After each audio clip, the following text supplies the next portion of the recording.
Shalom, selamat pagi. Tuhan mengasihi kita semua. Baik, pagi ini kita kembali dalam ibadah perjamuan kudus awal di bulan Oktober. Kita ingat tanggal 7 September lalu kita merayakan ulang tahun gereja yang ke-39 dengan tema Bangkit dalam kasih karunia. Bapak Ibu, dalam perenungan tema ini kita sesungguhnya tidak hanya cukup bangkit, tapi kita harus memiliki keberanian melangkah untuk menghampiri tahta kasih karunia. Karena itu lanjut tema ini pada pagi. Saat ini kita membaca dalam kitab Ibrani pasal yang keempat ayat yang ke-16.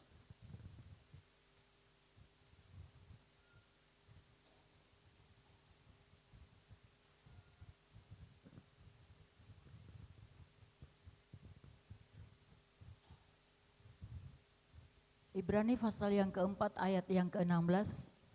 Sebab itu marilah kita dengan penuh keberanian menghampiri takhta kasih karunia, supaya kita menerima rahmat dan menemukan kasih karunia untuk mendapatkan pertolongan kita pada waktunya. Amin, amin, amin.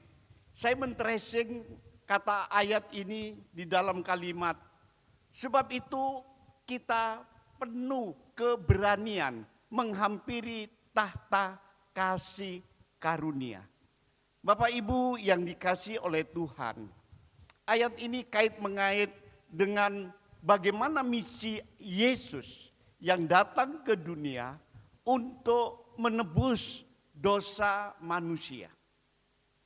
Yesus telah mati di atas kayu salib yang kita peringati dalam ibadah pagi ini.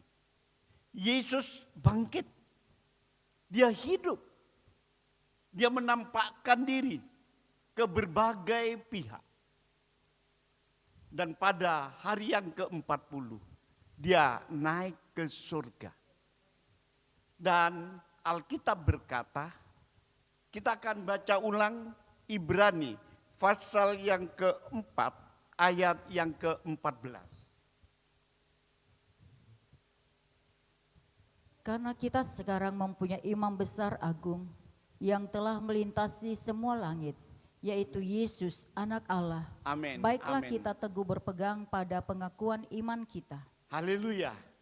Yesus yang telah melaksanakan misi penyelamatan, dia pada keberadaannya sebagai imam agung bagi kita yang duduk di tahta kemuliaan ilahi, kembali kepada hakikat keilahiannya, dia bertahta sebagai imam agung dan sekaligus sebagai ilahi.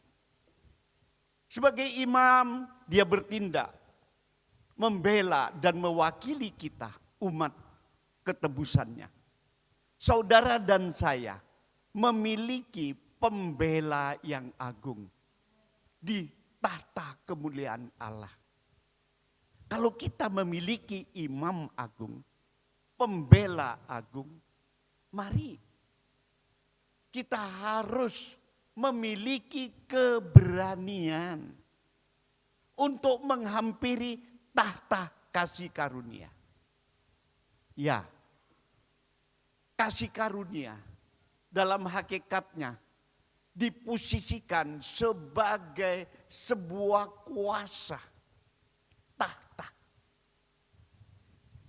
Kita tahu tentang apa yang disebut tahta. Tahta kerajaan itu berbicara tentang singgasana, tempat raja duduk, tempat raja berkuasa. Dan di dalam kekuasaannya, raja itu memiliki otoritas penuh atas wilayah kerajaan. Ya, Raja itu memiliki hak untuk memutuskan. Memutuskan sesuatu yang baik untuk saudara dan saya sebagai warga kerajaan. Memutuskan yang baik karena Allah adalah kasih. Olehnya maka disebut tahtanya itu adalah tahta kasih karunia. Bapak Ibu, mari kita pandang Allah yang kita sembah, Yesus Kristus Tuhan kita. Dia memiliki kekuasaan otoritas sepenuh atas kehidupan kita. Dia memiliki niat untuk memberikan kebaikan-kebaikan. Pemberian-pemberian yang diperuntukkan untuk saudara dan saya. Bapak Ibu yang dikasihi oleh Tuhan. Kalau kita menyadari bahwa di dalam Kristus Yesus kita memiliki bagian daripada tahta kasih karunia itu. Mengapa tidak? Kita untuk bangkit dan menghampiri. Untuk menerima sesuatu. Sesuatu yang baik. Sesuatu yang mungkin menjadi pengharapan kita dalam ibadah. Pengharapan kita dalam menjalani kehidupan benar. Bapak Ibu yang dikasihi oleh Tuhan. Tema ini disampaikan karena ada kebutuhan atas manusia. Banyak orang walaupun sadar tentang keilahian yang bertahta di tahta kasih karunia yang diperuntukkan untuk kita. Tidak semua orang memiliki keberanian. Ya, tidak semua orang memiliki keberanian. Bagaimana dengan saudara? Bapak Ibu, jiwa khotbah pada pagi ini untuk membangkitkan keberanian saudara. Untuk menuntun saudara tidak ragu untuk menghampiri tahta kasih karunia itu. Saya merenung apa yang kadangkali menghalangi kita, yang membuat kita takut menghampiri tahta kasih karunia. Alkitab mencatat, sesungguhnya dosa menghalangi kita. Coba kita akan baca di dalam kitab Kejadian, pasal yang ketiga, ayat 9 dan 10.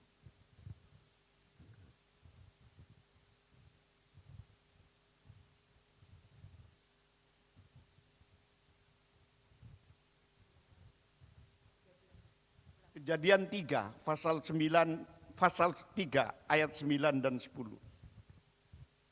Kejadian 3 ayat 9 dan ayat yang ke-10. Tetapi Tuhan Allah memanggil manusia itu dan berfirman kepadanya, "Di manakah engkau?" Ia menjawab, "Ketika aku mendengar bahwa engkau ada dalam taman ini, aku menjadi takut." Aku menjadi takut, tidak berani. Kata Adam. Mengapa? Karena aku telanjang, sebab itu aku bersembunyi. Adam telanjang. Karena dia melanggar firman Allah. Karena dia berdosa kepada Allah. Melawan Allah. Dan karena sikap dosa yang melawan Allah membuat Adam telanjang. Dan karenanya dia kehilangan keberanian untuk menghampiri Allah yang datang menengoknya. Bapak Ibu, dosa adalah pemisah antara kita dengan Allah.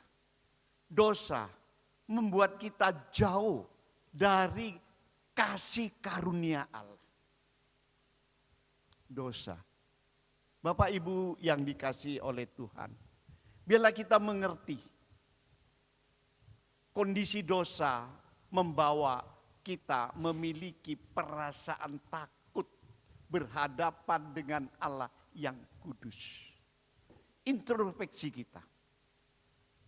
Saya yakin setiap saudara adalah pribadi-pribadi yang memiliki kerinduan untuk bersekutu dengan Allah, untuk beribadah kepada Allah, untuk berdoa kepada Allah.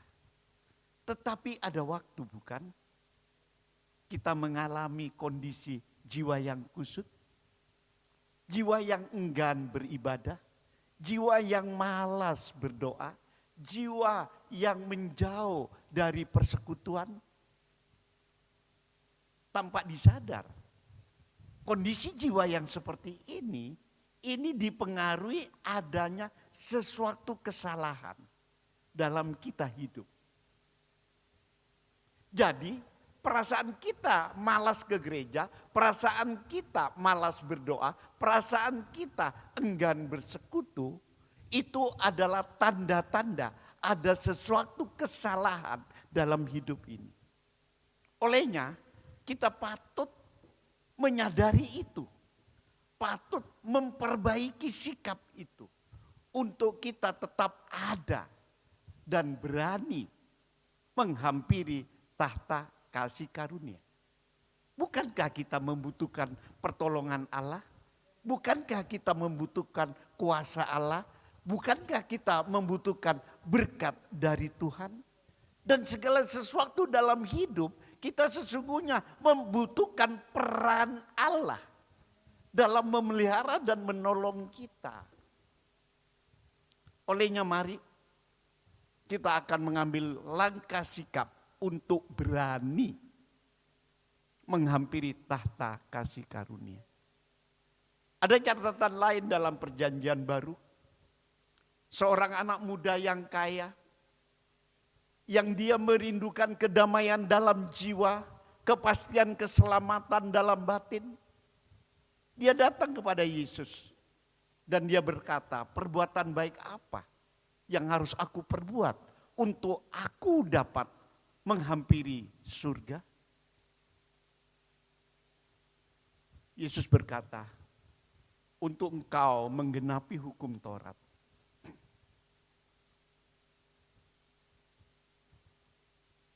Pemuda ini menjawab,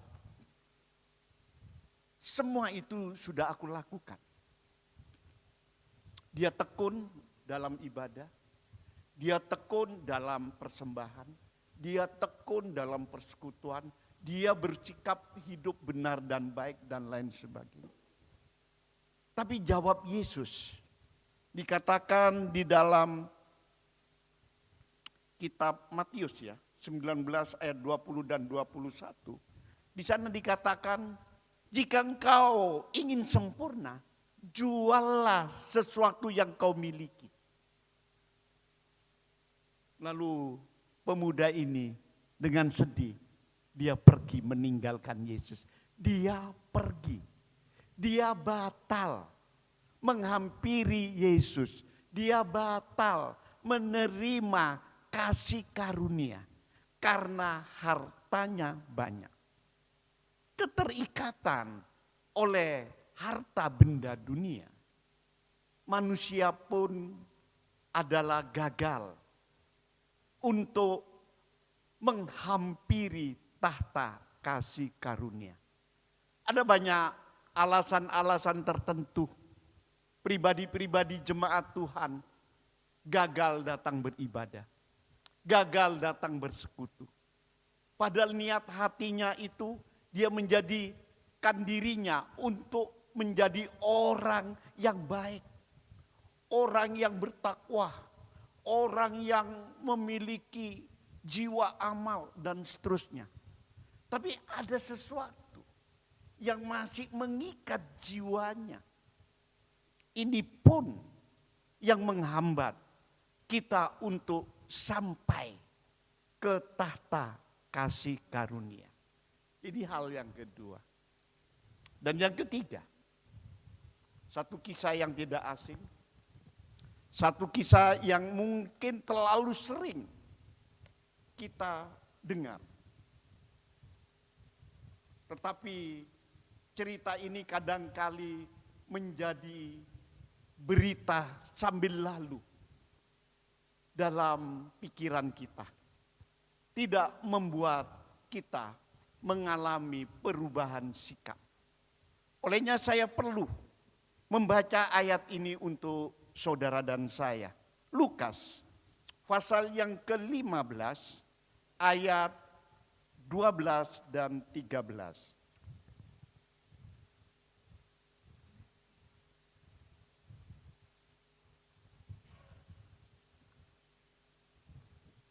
Lukas 15 ayat 12 dan ayat yang ke-13, kata yang bungsu kepada ayahnya, "Bapa, berikanlah kepadaku bagian harta milik kita yang menjadi hakku." Lalu ayahnya membagi-bagikan harta kekayaan itu di antara mereka. Beberapa hari kemudian, anak bungsu itu menjual seluruh bagiannya itu, lalu pergi ke negeri yang jauh. Di sana ia memboroskan harta miliknya itu dengan hidup berfoya-foya. Ya, dari ayat ini kita mendengar bahwa si bungsu adalah anak dari bapak yang memiliki kekuasaan dalam rumahnya, dalam bidang usahanya, dalam segala sesuatu yang dia miliki. Si anak ini tahu dia memiliki tahta kasih karunia dari bapak itu. Tetapi dalam kisah ini dia meminta itu semua untuk dijual, untuk ditukar dengan kesenangan dunia. Dan sejurus setelah dia berfoya-foya dalam keadaan glamornya dunia, senangnya selera daging, pengaruh lingkungan yang menggerogoti, harta itu habis. Mereka menjadi miskin, menderita. Bapak Ibu yang dikasihi oleh Tuhan, penukaran hak kepemilikan kita atas waris janji Allah dengan perkara dunia, ini yang menghalangi kita berposisi jauh dengan Bapa, berposisi jauh dengan tahta kasih karunia. Jadi ada 3 perkara yang membuat kita gagal berani untuk menghampiri tahta kasih karunia. Memposisikan kita jauh dari otoritas Allah yang menjamin kehidupan kita. Bapak Ibu yang dikasihi oleh Tuhan. Karena itu pagi ini saya ingin menekankan untuk setiap saudara memiliki keberanian. Tidak hanya cukup berdiri dalam kasih karunia, tapi kita berani melangkah, menghampiri tahta kasih karunia. Berani mengambil langkah,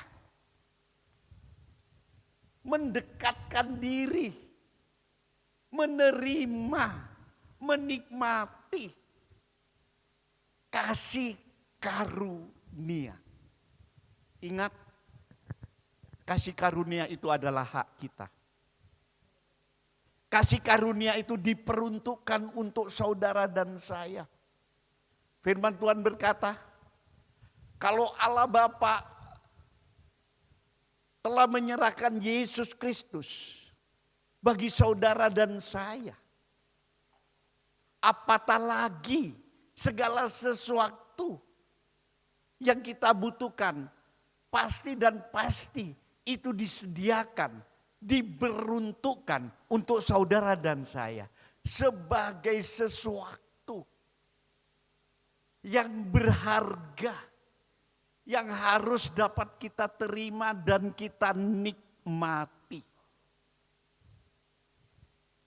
Bapak Ibu yang dikasihi oleh Tuhan, Setiap kita memiliki tahta kasih karunia. Pandang itu. Pandang itu sesuatu yang mulia. Pandang itu sesuatu yang berharga. Pandang sesuatu yang akan melandasi kehidupan saudara. Untuk kita hidup sebagaimana harapan Allah kepada kita anak-anaknya. Allah itu mengasihi kita. Dan Allah mempunyai rancangan yang indah atas masa depan kita. Itu bagian kita. Bagian kita. Ya. Bapak Ibu yang dikasihi oleh Tuhan. Olehnya saya ingin berikan tip untuk beberapa langkah supaya kita mengambil sikap berani, langkah berani, mendekat dan menghampiri dan bersekutu dengan Allah kita sebagai Bapa yang telah menyediakan kasih karunia. Bapak Ibu, kembali kepada pengalaman yang dialami oleh anak bungsu yang terhilang itu. Coba kita akan baca di dalam Lukas pasal 15 ayat yang ke-17. Lukas 15 ayat yang ke-17. Lalu ia menyadari keadaannya, katanya, betapa banyaknya orang upahan Bapakku yang berlimpah-limpah makanannya, tetapi aku di sini mati kelaparan. Ya, kesadaran. Anak bungsu itu dalam situasi hidupnya, dia muncul kesadaran. Kesadaran dari ingat masa lalu. Kesadaran dari sikap bandingkan dirinya, dia dan karyawan bapaknya di rumah. Kesadaran. Firman Tuhan ini disampaikan untuk memunculkan kesadaran buat saudara dan saya. Bahwa sesungguhnya kita adalah pribadi yang dikasihi oleh Allah. Bahwa setiap kita adalah anak-anak Tuhan. Bahwa setiap kita adalah pribadi-pribadi yang mewarisi janji Allah. Bahwa setiap kita adalah pribadi yang menjadi objek kasih Allah. Kesadaran ini. Ya, dengan kesadaran pemuda itu lalu mengambil sikap. Ya, Bapak Ibu yang dikasihi Tuhan, si bungsu dalam perenungannya, dia menyadari kesalahan, sehingga dia berposisi jauh dengan bapaknya di rumah. Dengan demikian dia berposisi menderita karena lingkup kehidupan dunia glamor. Jadi langkah yang pertama yang harus kita jalani adalah memunculkan kesadaran rohani yang terus menerus menyadari posisi kita sesungguhnya adalah anak yang dikasihi oleh Tuhan. Allah tidak rela kita derita. Allah tidak rela kita mengalami problem. Justru karena itu, derita dan problem seringkali dipakai untuk menyuarakan panggilan Allah. Untuk kita ingat bahwa kita mempunyai Tuhan yang mengasihi. Mari kita melangkah. Ya, ini yang pertama. Yang kedua, kita baca ulang. Oh, ini yang pertama. Kita akan membaca dalam Mazmur pasal 51 ayat yang ke-17.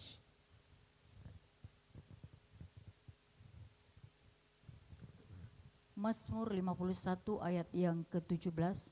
Ya Tuhan, bukalah bibirku, supaya mulutku memberitakan puji-pujian kepadamu. Mazmur 51 ayat 17. Mungkin salah baca ya. Betul ya? Betul. Atau saya salah catat? Itu berkata, hati yang remuk tidak kau biarkan.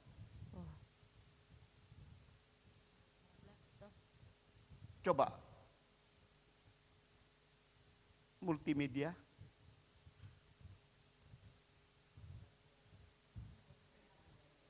Ya. Ayat 19.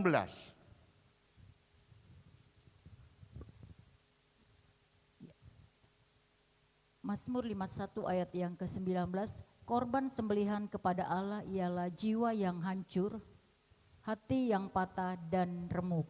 Tidak akan kau pandang hina, Iya. ya Allah. Iya.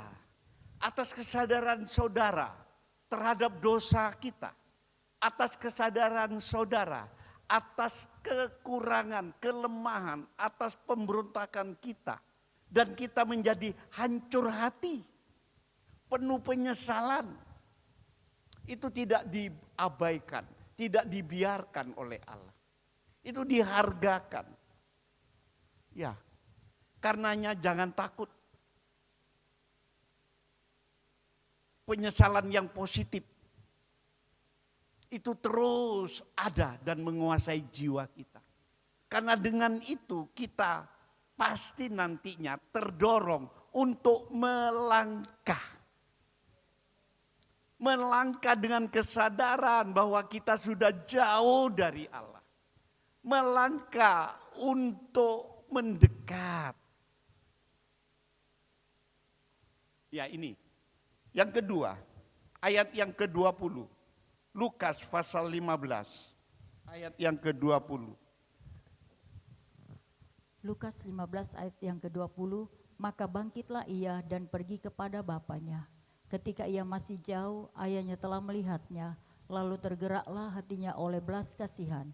Ayahnya itu berlari mendapatkan dia, lalu merangkul dan mencium dia. Amin, amin, amin, amin, amin, amin. Bapak Ibu yang dikasih oleh Tuhan, sikap yang dilakukan oleh anak bungsu itu menyadarkan dan keberanian pada kita.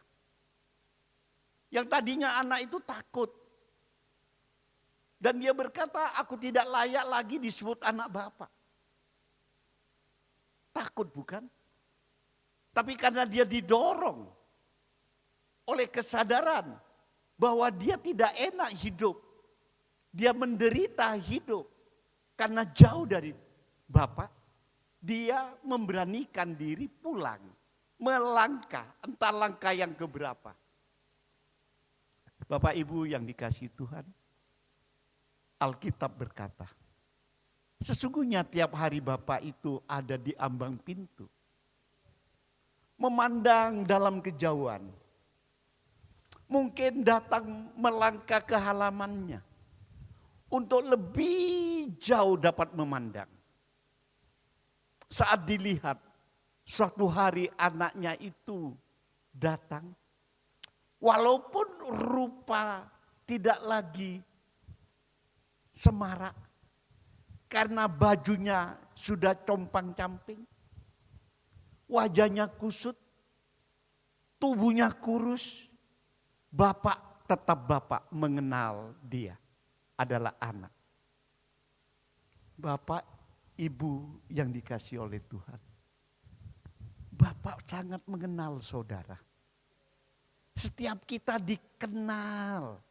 Setiap kita sesungguhnya dirindukan oleh Bapak. Si bungsu yang walaupun sudah berbau, saat dia menghampiri disongsong oleh bapaknya, Alkitab berkata, lalu dipeluk dan dicium. Dipeluk dan dicium.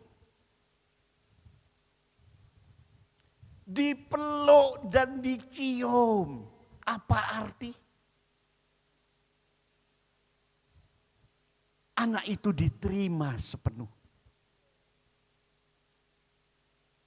Anak itu dikembalikan kepada posisi statusnya. Walaupun anak itu dalam mental dia berkata, aku tidak layak lagi disebut anak Bapak. Tapi sikap Bapak memeluk dan mencium. Ya,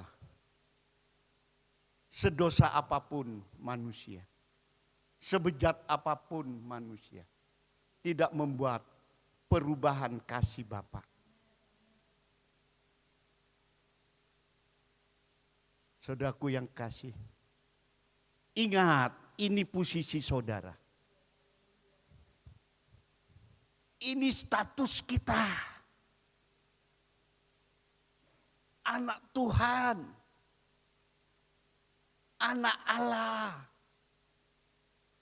Kita adalah pribadi yang ditebus. Karena kita, Yesus datang ke dunia menderita. Tapi dia bangkit dan kembali kepada kemuliaannya. Kemuliaannya itu diberikan untuk saudara dan saya.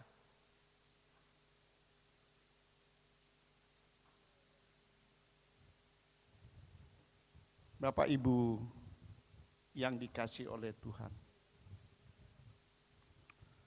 Dalam Matius pasal 3 ayat 2 berkata, bertobatlah karena kerajaan Allah sudah dekat. Bertobatlah. Sadari keberadaan kita saat ini. Biarlah langkah pertobatan itu kita lakukan karena kerajaan Allah sudah dekat. Saya tidak berbicara tentang surga sebagai tempat. Tetapi saya sedang berkata kerajaan surga sebagai kuasa. Kekuasaan, wilayah, naungan. Kerajaan surga itu berbicara kuasa Allah, kasih Allah, kebenaran Allah, pengurapan ilah. Itu kerajaan surga. Kerajaan surga ini akan datang dekat dengan saudara dan saya. Olehnya mari kita gapai, kita terima, kita nikmati melalui langkah pertobatan. Berani mendekat. Berani mendekat.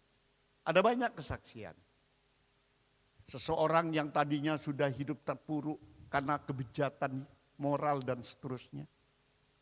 Tetapi begitu dia sadar dan bertobat, segera keadaannya menjadi pulih. Mengapa pulih? Karena tahta kasih karunia melingkupi hidup mereka. Dan ini pun diperuntukkan untuk saudara dan saya. Mari kita akan meneladani sikap positif dari anak bungsu yang berani melangkah pulang, melangkah mendekat kepada bapaknya, pulang ke rumah, pulang ke gereja. Ini yang kedua. Dan yang ketiga kita baca di dalam Lukas pasal 15 ayat yang ke-22.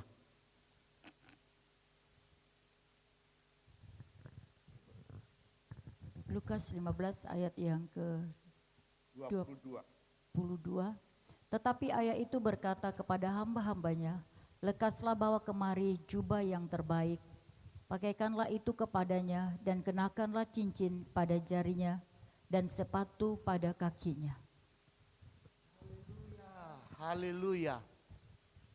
Setelah anak bungsu itu datang, kembali mendekat kepada Bapa dan diterima, dipeluk, diciumnya, posisinya dikembalikan kepada status anak yang tinggal di rumah.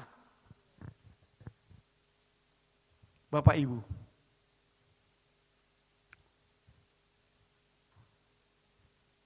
Ini sesuatu yang mungkin tadinya tak terbayangkan oleh anak bungsu itu. Tapi fakta kebenaran, karena kebesaran tahta kasih karunia. Si anak ini tidak hanya dikembalikan kepada statusnya sebagai anak bapak, tetapi sejurus kemudian dia menerima aliran kasih karunia. Menerima aliran kasih karunia. Telah disebutkan tadi dalam urutan, bapak itu meminta kepada karyawannya untuk membawa jubah. Jubah itu bukan sekedar pakaian, tetapi itulah pakaian kebesaran, itulah pakaian pesta, itulah pakaian keagungan, itulah sesuatu lambang dipermuliakan. Pertobatan mendatangkan kemuliaan hidup. Yang tadinya kita berdosa adalah menjadi hidup sebagai orang dunia, hidup sebagai orang jalanan, hidup sebagai orang yang lunta-lunta. Begitu dia bertobat, dia dimuliakan. Berpakaian rapi, berpakaian dimuliakan. Statusnya menjadi tuan, bukan karyawan, bukan sekedar anak, tetapi tuan atas wilayah rumah, atas status karyawan. Dia tuan, dia yang berhak. Saudara bisa melihat ini? Jubah itu pun diperuntukkan untuk saudara. Ya, saudara berstatus memiliki surga, memiliki dunia. Bukankah tadi di dalam kitab Yeremia dikatakan bahwa tahta Allah itu di langit dan bumi tumpuan kakinya? Kekuasaan Allah itu melingkupi surga dan bumi. Dan jubah itu adalah sesuatu yang menjadi kemuliaan status kita di surga nanti dan saat ini di bumi. Dan dikenakan cincin. Berbicara cincin bukan sekedar cincin, tetapi cincin pada status keluarga Yahudi itu adalah cincin meterai. Untuk mengesahkan segala sesuatunya melalui cincin. Jadi saudara, anak bungsu ini mempunyai status kembali untuk berkuasa menentukan hidup, menentukan sikap. Semua keinginannya akan tercapai. Kalau saudara berstatus anak dunia, orang jalanan, saudara hanya dapat berharap. Berharap dengan apa yang saudara inginkan. Tetapi kalau saudara menjadi anak Tuhan yang menghampiri tahta kasih karunia, saudara mempunyai hak kuasa untuk memeteraikan, untuk mengesahkan, untuk mengupayakan iman kita sebagai landasan kehidupan. Pemujaan kita kepada Allah sebagai landasan kehidupan. Ya. Sehingga kita tidak goyah. Iman kita teguh, iman kita tetap. Karena langkah kita adalah langkah yang pasti. Menghampiri tahta kasih karunia. Meraih kuasa Allah. Dan menikmati hidup dalam kuasa Allah. Mengapa? Karena berikut, setelah dikenakan kasut, lalu bapak itu menyuruh para karyawan menyembelih lembu yang tambun untuk mengadakan pesta. suasana penyambutan, memberikan kemeriahan, memberikan kebahagiaan dalam lingkup hidup di rumah Bapa.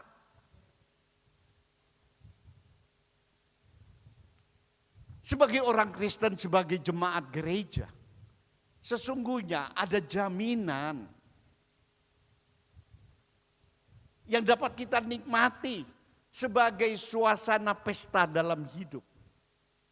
Pesta dalam arti bukan glamor foya. Tapi pesta adalah sesuatu yang diibaratkan penuh sukacita, penuh kecukupan, penuh jaminan, penuh senda gurau, penuh kenikmatan. Itu yang diperuntukkan untuk saudara dan saya sebagai anak Tuhan. Bapak Ibu yang dikasihi oleh Tuhan. Di mana posisi saudara sekarang? Adakah kita masih ada di luar sebagai orang jalanan? Atau kita sudah ada di Ka'bah Allah, di rumah Bapa? Nikmati. Karena Alkitab berkata, sebagai ayat penutup,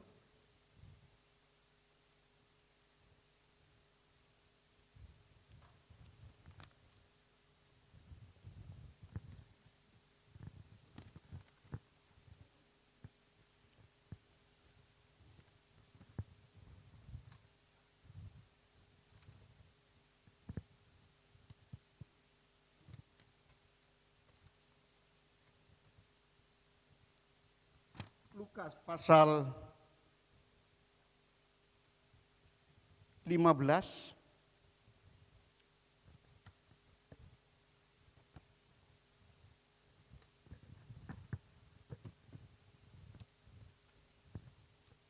ayat yang ke-31. Lukas 15 ayat yang ke-31.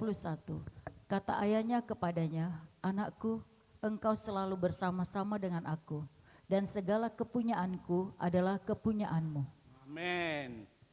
Pernyataan ini diberikan kepada anak yang sulung. Tetapi bagi status anak tidak ada beda antara yang sulung dan yang bungsu. Karena ini adalah sebuah rangkaian kebenaran. Bagi saudara dan saya yang telah pulang dan tinggal bersama Bapa, kita telah menghampiri tahta kasih karunia. Firman Tuhan berkata, "Anakku, kamu bersama-sama dengan aku selama ini. Dan apa yang kupunya adalah juga milikmu." Olehnya, kita jangan memiliki perasaan cemburu rohani